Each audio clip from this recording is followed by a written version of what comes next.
Hello നമസ്കാരം, എല്ലാവർക്കും ഇന്നത്തെ സ്വർണ്ണവില അറിയിക്കുന്ന ഗോൾഡ് റേറ്റ് ടുഡേ ചാനലിലേക്ക് സ്വാഗതം. ഇന്ന് 2024 മാർച്ച് മാസം 21-ാം തീയതി വ്യാഴാഴ്ച. സംസ്ഥാനത്തെ സർവ്വകാല റെക്കോർഡിലേക്ക് കുതിച്ചുയർന്നിരിക്കുകയാണ് സ്വർണ്ണവില. ഇന്നൊരു ഗ്രാം സ്വർണ്ണത്തിന് 100 രൂപയും 1 പവന് 800 രൂപയുമാണ് സ്വർണ്ണവിലയിൽ വർധന രേഖപ്പെടുത്തിയത്. ഇന്നത്തെ സ്വർണ്ണവില നോക്കാം. അതിനു മുൻപായി ഈ ചാനൽ ഇതുവരെ സബ്സ്ക്രൈബ് ചെയ്തിട്ടില്ലാത്തവർ സബ്സ്ക്രൈബ് ചെയ്ത് തൊട്ടടുത്തുള്ള ബെൽ ബട്ടൺ അമർത്തി ഓൾ സെലക്ട് ചെയ്യുക.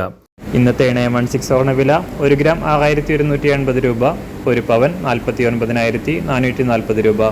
24 ക്യാരറ്റ് സ്വർണ്ണവില 1 ഗ്രാം 6741 രൂപ, 1 പവൻ 53,934 രൂപ. 18 ക്യാരറ്റ് സ്വർണ്ണവില 1 ഗ്രാം 5056 രൂപ, 1 പവൻ 40,450 രൂപ. സംസ്ഥാനത്തുനിന്ന് വെള്ളിവില 1 ഗ്രാം 80 രൂപ, 1 കിലോ 80,000 രൂപ. അന്താരാഷ്ട്ര മാർക്കറ്റിൽ 1 ഔൺസ് സ്വർണത്തിന് $2,203. എല്ലാ ദിവസവും അറിവിരുന്ന സ്വർണ്ണവില അറിയാനായി ഈ ചാനൽ ഇപ്പോൾ തന്നെ സബ്സ്ക്രൈബ് ചെയ്ത് തൊട്ടടുത്തുള്ള ബെൽ ബട്ടൺ അമർത്തി ഓൾ സെലക്ട് ചെയ്യുക. വീഡിയോ ഇഷ്ടമായാൽ ഒരു ലൈക്ക് ചെയ്യാനും നല്ല നിർദ്ദേശങ്ങൾ കമൻറ്റ് ചെയ്യാനും കൂടെ ശ്രദ്ധിക്കുക.